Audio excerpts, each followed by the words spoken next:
Mr. President, America is facing a lot of challenges. We have the issue of unemployment compensation that my colleague just mentioned and how to pay for that so that we don't put this country into further debt.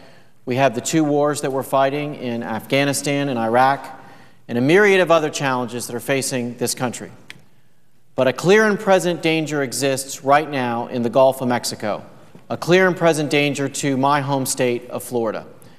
Mr. President, I have come to the floor almost every day over the past week while we've been in session to talk about the need for the federal government to have a more robust response in preventing this oil from coming ashore. Unfortunately, Mr. President, the situation has gotten worse.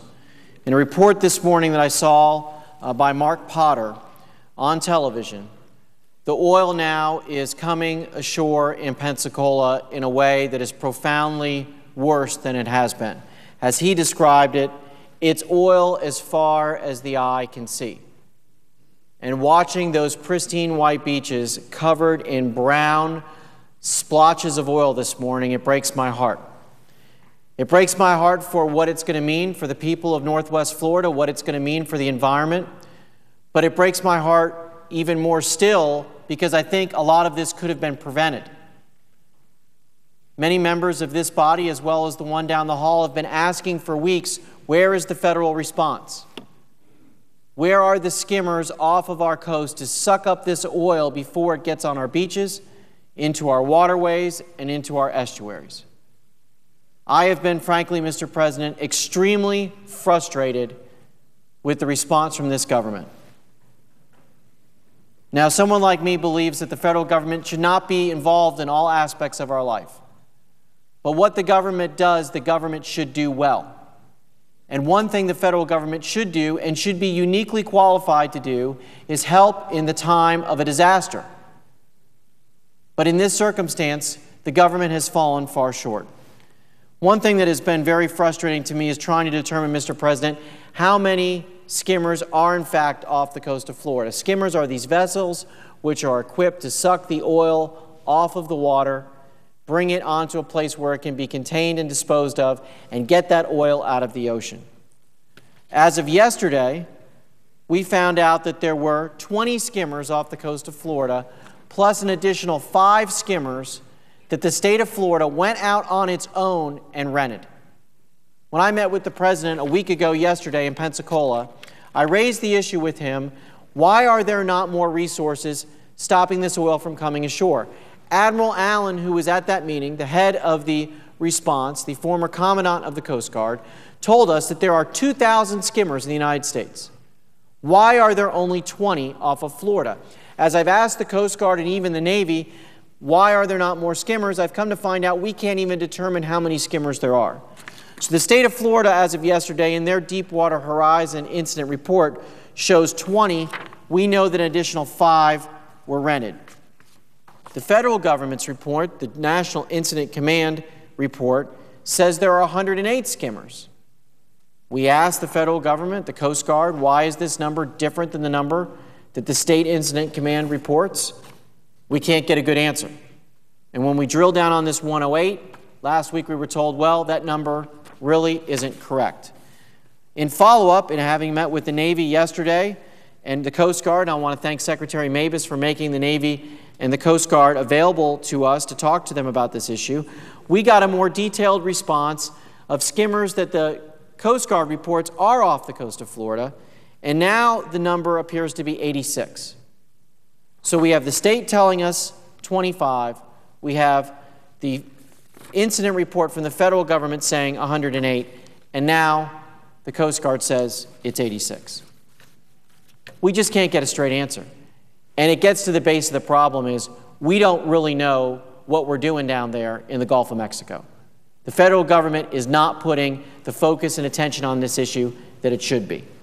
And when I met with Admiral Allen, I asked him about the 2,000 skimmers he had reported were available in this country and why those skimmers weren't in the Gulf of Mexico now, some 65 days after this disaster first started.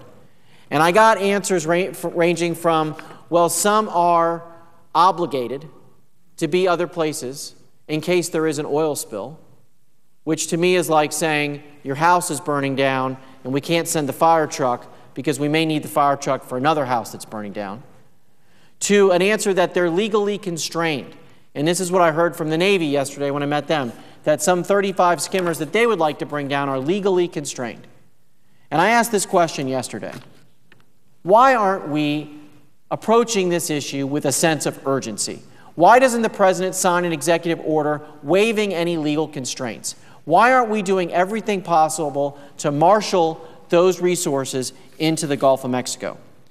Mr. President, I received a new piece of information that I would like to submit for the record. It's the National Response Recovery Inventory of skimmers and capabilities throughout the whole country, and I ask that it be submitted for the record.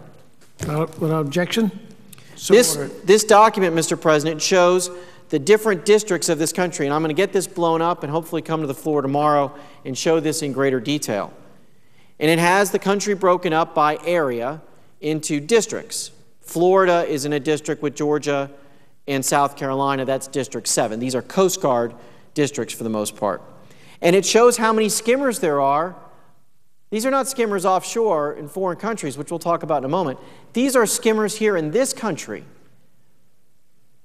In District 7, Florida, Georgia, and South Carolina, there are 251 skimmers. 251. In the Texas district, District 8, there are 599. So between the Gulf Coast, Texas to Florida, there are 850 skimmers. And we have somewhere between 25 to 86 to 108, depending upon whose number's right, and perhaps they're all incorrect, but give them the best accounting possible that there's 108. Where are the other 742 skimmers? And why aren't they being deployed? And that's just in the Gulf Coast. In the district that includes California, there's 227 skimmers. In the district that includes Washington State, there's 158. In the district that includes Michigan and the other Great Lakes states, there's 72. In the district that includes Maine and New Hampshire and Vermont, there's 160. In the district that includes the Mid-Atlantic, there's still another 157. Why are these skimmers not headed to the Gulf of Mexico? Why are they not there already? It is not a good answer that they're needed for another oil spill, because we have an oil spill. The worst oil spill that we have ever seen in this country, one that is washing sheets of oil this morning on the beaches of Pensacola in my home state. That's the national picture. Internationally, the State Department came out with a report that I talked about yesterday, came out last Friday, that talks about all the offers of assistance from foreign countries. Offers that were made by Belgium on June 15th, the European Maritime Safety Agency on May 13th, by the Republic of Korea on May 2nd, by the United Arab Emirates on May 10th, to give us skimmers. All of them are still under consideration. Months have gone by, and the United States government hasn't returned the phone call offering help. It's amazing to me that we would not be accepting these offers of assistance to bring in these skimmers from foreign countries. When there is a disaster around the world, whether it's a tsunami in the Far East, whether it's an earthquake in Haiti, the United States of America is the first to answer the call, and we, because of the goodness of our people, go in and help these countries as we should. Now they are offering to do for us what we have done for the world and give us assistance, and we are saying no. That is also beyond belief. The State Department, as of last Friday, reports 56 offers of assistance from 28 countries or international groups. We've accepted 5. 5 out of 56. BP has accepted 3. 46 remain under consideration. And I want to talk to you about one of these specifically. This ship is a Dutch ship from a company called Dockwise. This ship is the Swan. This is a huge vessel that, when equipped with skimming equipment, can suck up 20,000 tons of water and oil. 20,000 tons. It was offered to the United States on May 6th. May 6th. And we never answered the call. Instead, a ship that is 1/20th of its capability was accepted by the Coast Guard. Now, I have gotten some follow-up information yesterday, and here is the response as to why the Coast Guard did not accept this super skimmer for use in the Gulf of Mexico. The response is that it was going to be equipped with arms, sweeping arms. That's what skims the oil into the boat.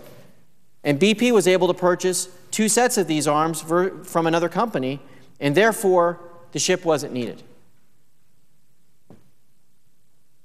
The arms sweep the oil into a ship. The ship holds the oil. The arms are only half of the equation.